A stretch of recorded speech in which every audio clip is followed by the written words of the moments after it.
Do we have a clergy member with us?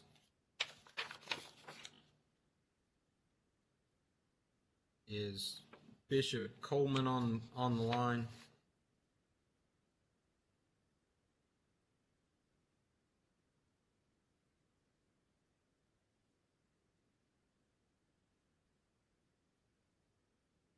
I don't see him. I don't either. I see one random user, but I think that's Dave Lucas Communications. okay.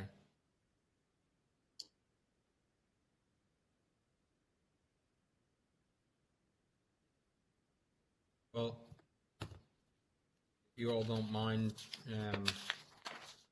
we will pause for Bishop Raymond Coleman from the Remnant Recovery Church was supposed to join us this evening, and we will pause in a moment of silent prayer and reflection, and then stand and do the Pledge of Allegiance.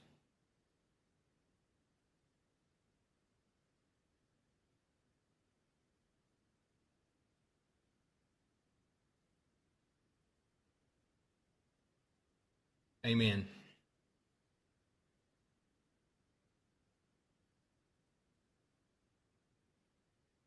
I pledge allegiance to the flag of the United States of America, and the republic for which it stands, one nation, under God, indivisible, liberty and justice for all.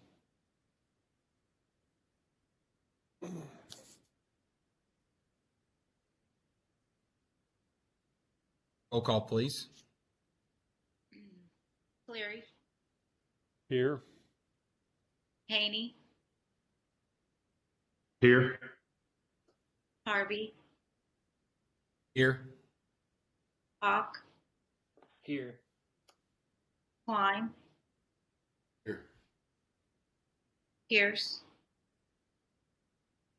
Here. Wrist.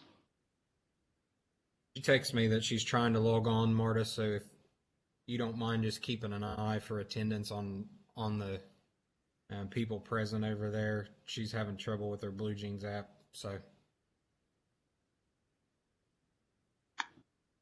Next on our agenda are the meeting minutes for the Strategic Planning Committee meeting of January 14th, the Finance Committee meeting minutes of January 14th, the joint meeting of the City Council and the Upper Township Trustees from January 14th, and the regular council meeting minutes of January 14th. Are there any errors, omissions, additions to those minutes? That's the one thing I'll note in our council agenda. It says the Strategic Planning Committee meeting minutes of January 14th. It was actually on the 12th. Just make that note in your packets. It's correct on the meeting minutes, but it's on the approval of minutes incorrect. Any others? Hearing none, those meeting minutes will stand as approved. Next, we have audience participation. And before we get to audience participation, the mayor submitted to me a letter which will make part of the minutes from next time. I'll leave for Marta for his official request for reappointment of Mark Dickus to the Ironton Income Tax Review Board, which the mayor appoints one and council appoints two. So his request is in writing. I would entertain a motion to accept this nomination. Chris, I see you on my screen. I'll make a motion to accept the recommendation of Mark Dickus. I'll second the motion. Thank you, Bob. Yes, sir. Any discussion about that? The tax review board, anybody need clarification? Because we'll have to make a we'll have to make two recommendations, and I know Mr. Klein's prepared to do so. So, roll call, please. Cleary, Aye. Haney, Aye. Harvey, Aye. Hawk, Aye. Klein,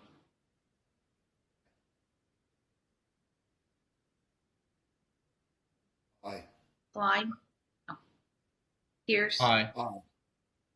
Aye.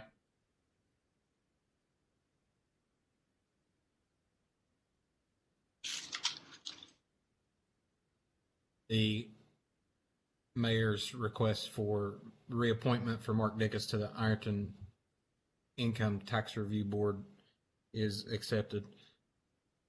Nate, Greg, I'd like to make two nominations separately to fill for the councils. I know I didn't have discussion, but on the previous, but I just want to note that these are unpaid positions, and that's just to review tax appeals. And as far as talking to Becky Wagner, that has not happened in the last 2 years. So I'd like to nominate for reappointment Brad McFan to the Ironton Income Tax Repeals Board. Chris, You make as a motion. I'll second Bob's motion. it was Nate's motion, but Bob, I think, Yeah. were you asking a question, Bob? I was just, didn't know, I didn't catch if Nate made that as a motion Yes. or not. That's all. Okay, we're good. Okay. Roll call, please. Cleary, Aye. Haney, Aye. Harvey, Aye. Hawk, Aye. Klein, Aye. Pierce, Aye. Or Beth is in there now, I think, if you want to call her name, if she heard that. Yeah. Yeah, I'm sorry. I Wrist. had a hard time getting in. Is this the police ordinance? No, it's reappointment. Sorry, Beth. It's reappointment of Brad McFan to the Ironton Tax Review Board. Okay. Fine. Nate, To make a motion for reappointment of Aaron Heighton for the Ironton Income Tax Review Board. I'll second that motion for Aaron Heighton. Bob, Yes. call please. Cleary, Aye. Haney, Aye.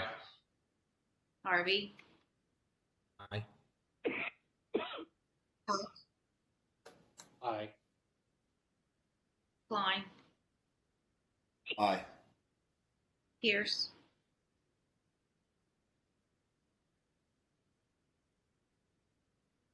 Aye. Wrist, Aye.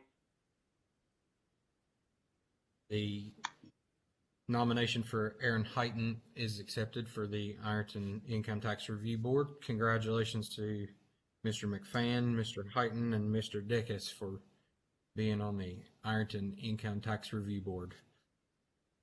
Other audience participation this evening?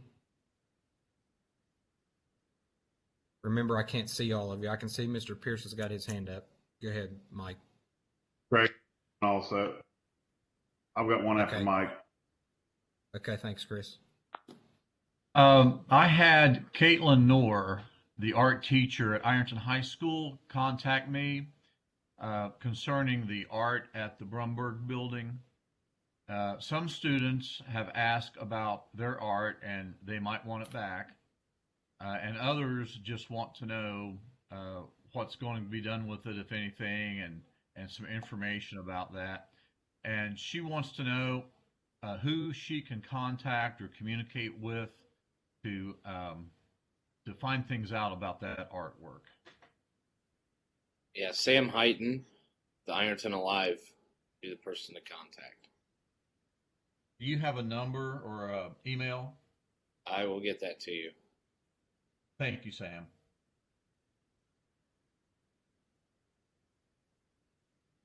Chris? Chris, go ahead. Okay, thank you. The first one is I guess it's been released that the roundabout project blueprints or whatever has been released. I've gotten a few messages and I've seen a lot of comments about this. Now, what I'd like to say is that first thing is that Ironton City Council has done nothing with this project. We're really not involved with anything at this point. I would like to put on record some information about the roundabout project on the on and off ramps on 93, where it meets 52. The High Department of Transportation announced a construction project targeted at improving safety. This location has been on ODOT's radar for a while, said Matt McGuire, a public information officer for ODOT. In 2019, when Governor Mike DeWine listed the intersection 2019 Governor's top safety location list, that allowed us to put a little more focus on that. During a 4-year period, more than 60 crashes occurred. 73% of those crashes were rear-end collisions, and another 33% were injury-related collisions. Dwyer said with the high number of crashes in that area, the best long-term solution is to convert 2 signalized intersections to a single-lane roundabouts. It's an effort that would reduce injury crashes by up to 71% and property damage crashes by up to 26%, according to ODOT. ODOT will hold a virtual public meeting to hear concerns and feedback from drivers who travel through the area on February 9th. We're looking at the whole US 52 corridor in this meeting. We hope to get any information we can, says Matt Selhorst, a transportation planner. We've collected a lot of data and analysis, but now we're looking at trying to make a lot of improvements to address the problems, safety issues, the congestion, and backup issues. We want to hear input from the public. Construction for the project is set to begin in the spring of 2022. Now, with that being said, I'd like to say that, this is a state route, and this wasn't a decision made by council. It looks like that the state Department of Transportation has put a lot of thought into this and has studied these intersections a lot. There's a lot of negative feedback, but I think if the people that are worried would attend this virtual meeting on February the 9th, they could hear and maybe voice some of their concerns, but also hear a lot of information that may make them feel more comfortable in regards to their safety. So I just wanted to put that on record and invite anybody that's watching this to attend that virtual meeting. Yes. I got Yes. 2 other things. Let me piggyback on that before you get to your. Okay, go ahead. 855-925-295, or I'm sorry, 855-925-2801, meeting code 8205, or you can join online at https://publicinput.com/P8162. That's all. I just wanted to piggyback Repeat on that phone number, please. I didn't catch that phone number. Phone number was 855-925-2801, meeting code number 8205. I got a question for you, Chris. Thank you. Yep. You said you've had feedback and been reading different people's thoughts on it. Are they mostly negative or positive? What's people Well, telling I you? will say this, Bob. A lot of people that has traveled and for business purposes or whatever purposes, a lot of people that seem to work or visit places with roundabouts seemed really positive about it. And I don't, and which I can't gauge everybody, but I don't know that the people that are negative about it really have had to use roundabouts. Now I did hear a couple of people say that the South Point roundabout, they maybe had some problems with that, but I've actually, it was about this time last year, traveled up there, multiple nights for basketball, and yeah, I didn't have any problems with the roundabout on the Solid Road 52 roundabout. I don't know if it's more of this is new, I don't want it, or if people have had trouble, navigating roundabouts. But the people that have had experiences with roundabouts, more often than not, were the positive feedback. Okay, Chris? thanks, Chris. Chris, Yes, in sir. the architectural rendering that I saw, I think there were actually 2 roundabouts, one at Yep. each section of the ramp, the on and off ramps. It would be yes, it would be that loop right there. That's what I like to call them. It would be the one that leads you directly to Park Avenue, and the one, so it's basically the eastbound and the westbound, leading to and off of Park Avenue or 93. So yes, there would be 2 roundabouts right there. Chris, you can get to your last 2 things in just a second. I got one more question for you. Are you planning on attending that? Yeah, I'll be there. If you don't mind, would you ask on behalf of this body how they plan on addressing stormwater runoff from those? Yeah, so that's Sorry. that's already been. I've been in the discussions with Matt Selhorst, Ralph Klein, ODOT, Kiowa, everyone that's involved with this, and Kevin Wood's aware of it as well. There's definitely going to have to be some type of that's been talked about, but you can bring it up. Okay, thank you. All right, Chris. Good question, Craig. Because we've discussed things like a retention fountain in the middle of it, many different options. There's been tossed around for that.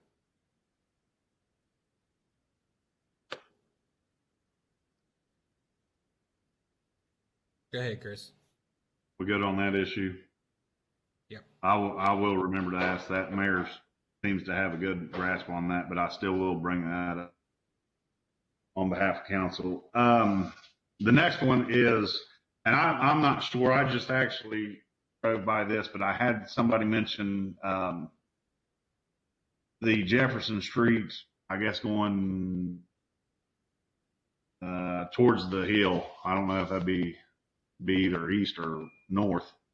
But once you get off the bridge, that the right lane is, so once you get off the bridge coming into Ironton, the right lane is not only the right turning lane, but it's also the straightaway lane.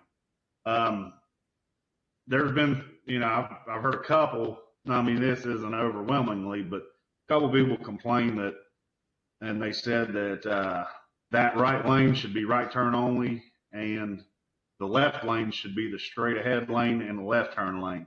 Now, I don't know how feasible that is because I just actually went through there about 45 minutes ago, and I I'm not positive, but that is something that somebody brought up to me. I don't know if anybody else has heard that, but it does seem to jam traffic up there when somebody is going straight ahead and you have everybody else wanting to turn right. I just want. I've talked with Mike Pemberton about it many times. It was something that ODOT did when they put the bridge and everything in. How we have to go about doing that, I would think it has to go through them. That's kind of the answer I've given. It's because the bridge is theirs, but really the streets are ours and the light signals and stuff. But so it is, but it definitely causes backup. I've been part of that, trying to turn left on Jefferson coming down Second, and it's so backed up I can't go left, and I miss the light and have to sit there 3 times. I get it. I've had a couple of questions about that. I wanted to follow up on that, so I appreciate that answer. And like I said, that's kind of the answer I've given them. It's a tricky situation with ODOT and the city, so maybe next time, maybe that may be something which I don't want to waste everybody's time at that meeting, but that may be something I may be able to follow up on with somebody on February 9th. Last thing I want to say, which Mike mentioned this, is I've had a lot of positive feedback on the construction on the Brumberg building and the old Tim's news building. People were excited. I've had multiple people mention that they're excited to see what's going to go in there. I've given them not a lot of information because I don't personally know myself what is going on in Tim's news, but have kind of described what the Brumberg building is looking like. But I've had a lot of positive comments on the construction going on there. So I'm good. Other audience participation? Mayor, do you want to address council?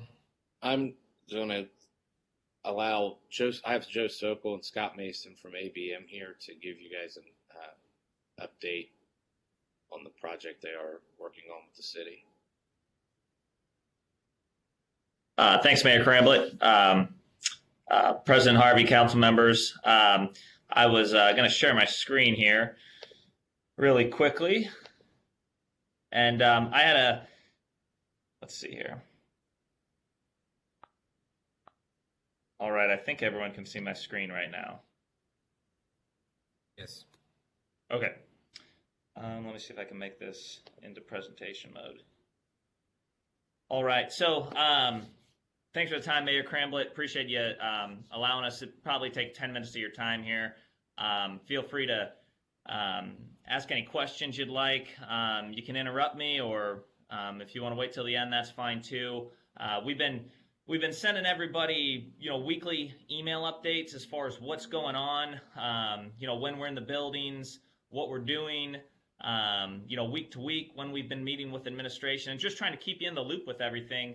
And we thought today we'd show you, a little bit of how the program's shaping up. So, those emails were more so of what we're doing on site, let you know we're still developing the program, but, we wanted to let you know kind of what it's looking like. And hold on here. There we go. All right. So I think I've shared this before, but just to kind of get us to where we are today, we've been in front of council a number of times, kind of sharing the program before we started developing everything. And, that'll eventually lead us to what we call our investment grade audit, IGA. And that's where we're at today. We're in and around the buildings. We're talking to a lot of personnel at the city, and we're expecting about a month left of that as far as being able to identify everything as far as what the guaranteed savings are going to be, all the different funding sources, and then the final pricing so that the city can make an educated decision on, what scope items to include. That's a decision. Once you have that information, the city can make that. And then depending on what scope is selected, that dictates the amount of financing. There's a number of different options that you have there.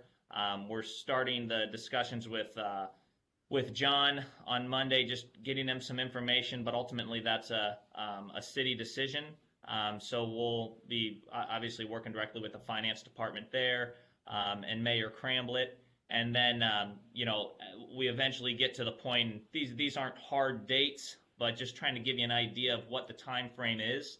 Eventually come to council for voting and approval. And, what we'd like to do is kind of keep you along with us the whole way that we have these things going on from today with this update, through to the point where we bring a program in front of council for your approval. So,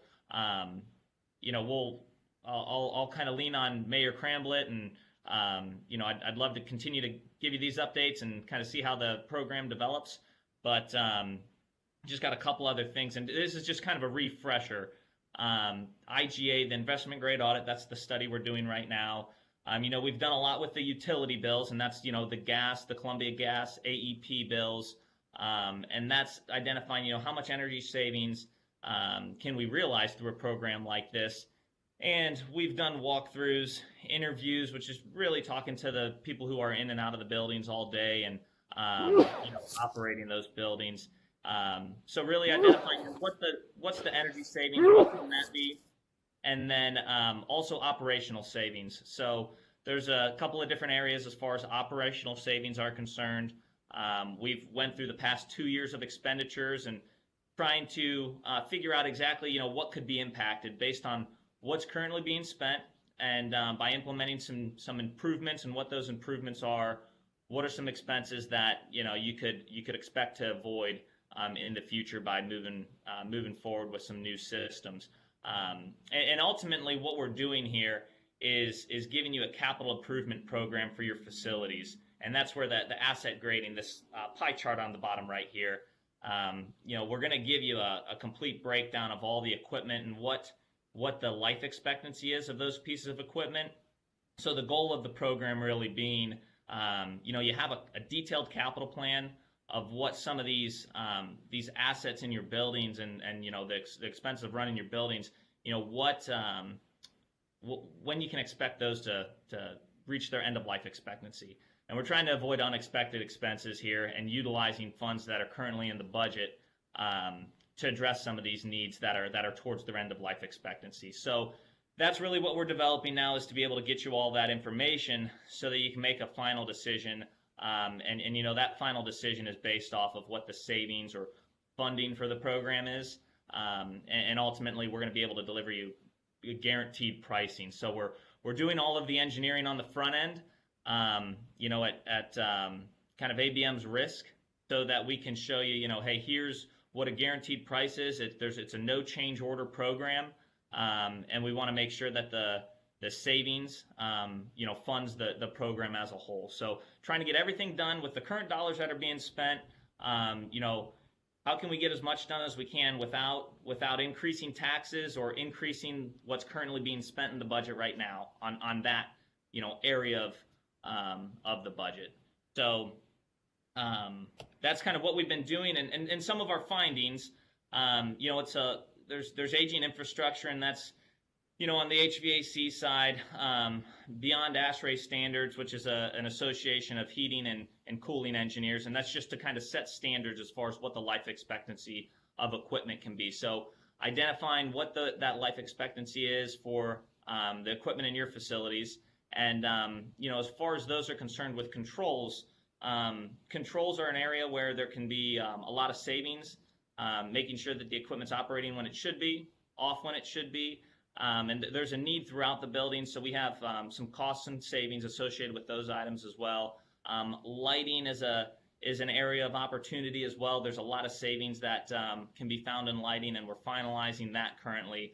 And then upgrades to building envelope, which if you as far as our building envelope assessment, we'll get to the point where you look at doors, windows, joints between the roof and the wall. We'll take infrared pictures to see exactly, is there a lot of infiltration? When you're trying to keep the building warm, is there cold air coming in? And, how do we seal up those buildings to get them to the point where, they're as close to new as possible? So that's all, something that we're going to be developing in our investment grade audit, and we'll have, an assessment as far as the windows, the roof is concerned, and an option, depending on the condition of those assets, as far as an option to replace if it makes sense. And that's all dictated by the savings opportunities, energy, operational. We've looked at the current indebtedness and talking with John a lot as far as the borrowing options are concerned to finance this. This is something you have a number of options, and we need to make sure it fits within the parameters. I think you were talking about it in your finance committee meeting today. But ultimately, again, we want to give you an asset plan without all those asset gradings, so that the things that aren't included in the program, you can know when those expenses can be expected as far as the life expectancy for some of those assets, and that's what we're going to be delivering to you. And that's ultimately what decides the program: the funding available, the age of the equipment, what can be funded, and then really looking at as far as a plan that sets you up for the future to eliminate some unexpected expenses. Now, this is the project, from the financial side. This is funding. This is not a cost of the program. All of the different funding sources. Just looking at the general fund and the water treatment plant. We started to look at the wastewater plant, and there's obviously a longer-term plan there with IBI and the long-term study that you need to do. So, knowing that there still needs to be decisions made over there, it didn't make sense to look at that just yet. That's something that we're more than willing to do after that study, and you kind of dictate what you want to do with your wastewater treatment plant. But when a plan's kind of being developed there, we wouldn't recommend making an investment in that facility at this time. So specifically looking at items in the general fund and the water treatment plant. So the city building, garage, fire department, and the water treatment plant. There's about $9 million in funding between that enterprise fund and the general fund. And that's comprised of energy savings, various operational savings. We've met with the mayor and John Elam to dig into, and we have some further digging to do to fine tune that number. But the point kind of being there is that there's plenty of funding for the improvements that are needed here, as far as the ones that are towards their end of life expectancy. So it's looking like a good program. We're excited about it. We're happy that we're happy to be involved, and it's nice when you get further down the road to see a program like this come to fruition. So we're excited to share some more details as soon as we have those ready to go for you. But we'll be working with John and everyone in the finance department, and I know Missy and the ladies in the finance department have helped us a lot with getting some utility data and those sort of things. So really appreciate their help. And on Monday, we're meeting with John to just start the discussion as far as financing options and what's what the options are for the city. But that is about it on the financial side. And just our next steps, timeline for the investment grade audit completion. That's IGA. Sometimes put a lot of acronyms on there, but investment grade audit, IGA. We want to get to the point where we're going to do a workshop as far as the findings are concerned with administration to decide what's going to be best to fit into the program, and that's really co-authored between the city and ABM. And then it gets into finalizing the financial arrangements and the contract, and we'd like to take you all along with us, as that gets finalized, and come back to you for review and approval. And then it just comes down to the fun stuff, which is implementation and project management. But that's all I have for you right now. Just wanted to give you a quick update of how it's looking, and we'll be back with more updates. But I'd be happy to answer any questions. Sorry, Chris, I was muted. Chris. Not necessarily a question, more of just a comment for Joe. Joe, one thing that I am impressed with so far is your guys' weekly updates. It keeps us, it keeps me, yeah, I look forward to those every week.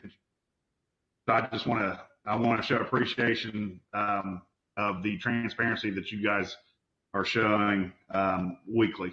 So that's a positive that I look forward to it every week, and seeing the progress that you guys are making. I appreciate that.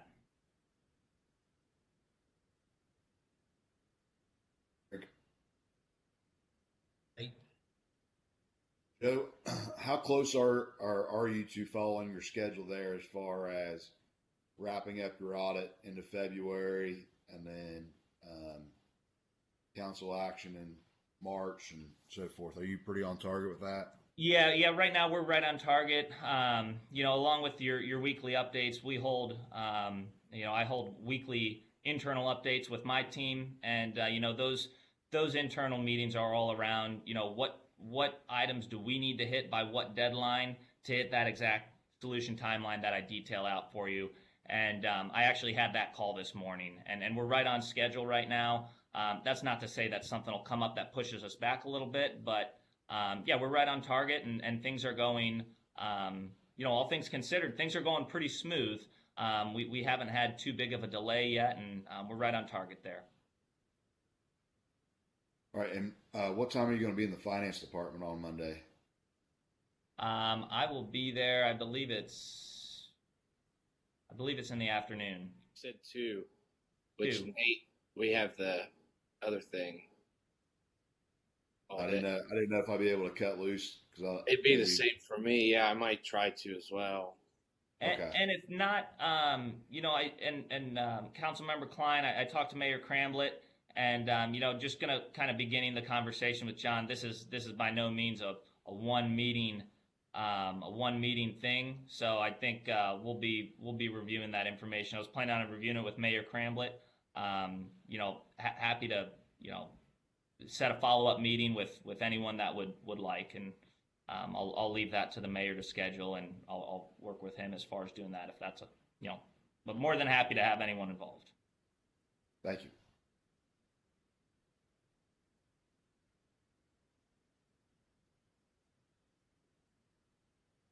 Mayor, anything else? No, that's all. Thank you, Joe. Appreciate you having me. Any other audience participation before we move on?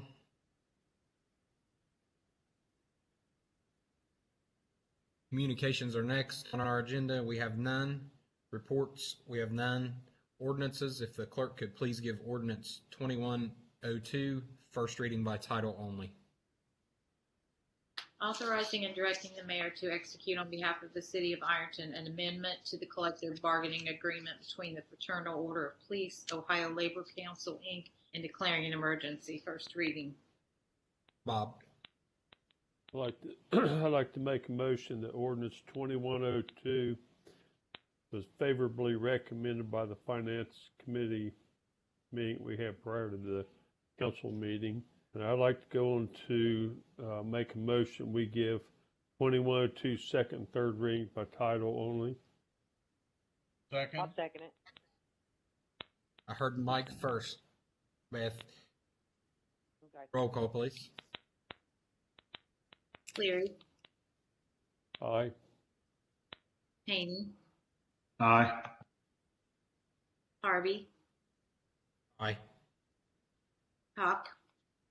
Aye. Klein. Aye. Pierce. Aye. Rist. Aye. The clerk could please give ordinance 2102 second and third reading by title only. Authorizing and directing the mayor to execute on behalf of the city of Ironton an amendment to the collective bargaining agreement between the Fraternal Order of Police, Ohio Labor Council, Inc., and declaring an emergency. Second reading. Authorizing and directing the mayor to execute on behalf of the city of Ironton an amendment to the collective bargaining agreement between the Fraternal Order of Police, Ohio Labor Council, Inc., and declaring an emergency. Third reading. Bob. Make a motion to adopt ordinance 2102. I'll second it. Beth? Any discussion? Call, please. Cleary, Aye. Haney, Aye. Harvey, Aye. Hawk, Aye. Klein, Aye. Pierce,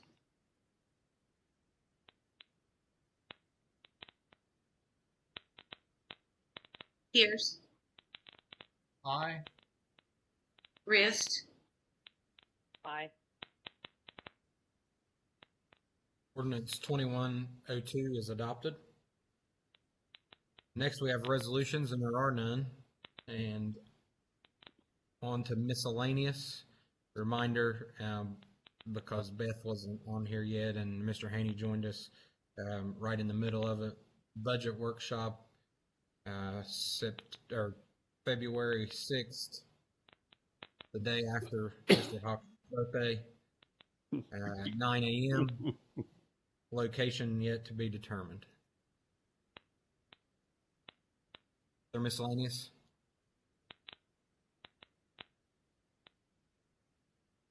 I do have one question, just quickly. And this Mayor may be able to answer this, right off the bat. Mayor, has there been any discussion about the spray-in liner for the new trucks that we just purchased?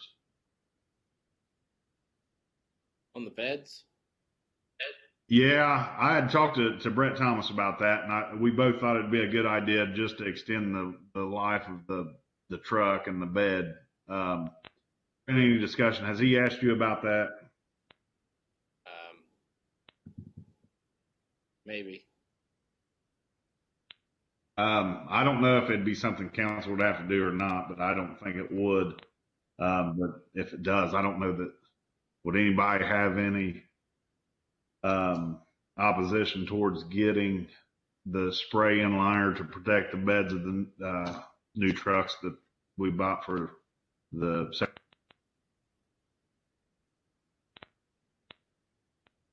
I think that'd be fine to do that.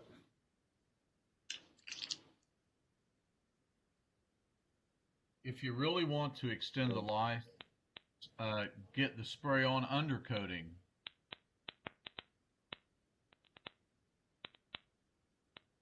All right. Greg? That's all I got. Nate, I can't see you. Go ahead. Can you hear me? I can hear you. I just can't see it. Yeah. Oh, okay. Okay, now I can see All it. right. I'd like to make a motion to accept, file, and make part of the minutes the December 2020 financials. I'll second that motion. Thanks, Bob. Roll call, Yes, please. sir. Cleary, Aye. Haney, Aye. Harvey, Aye. Hawk, Aye.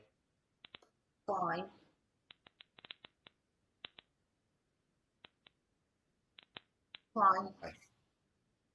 Aye. Pierce, Aye. Rist, Aye. Eight. Greg? I'd like to make a motion to go to executive session to discuss personnel with no action to follow. You want in that? It would be just council and mayor. I'll No second. action. No action to follow, which means our media friends don't have to worry about rejoining the meeting. Chris, was that you, the second? Yep. Thank you. Roll call, please. Cleary, Aye. Haney, Aye. Harvey, Aye. Hawk, Aye. Klein, Aye. Pierce, Aye. Rist, Aye.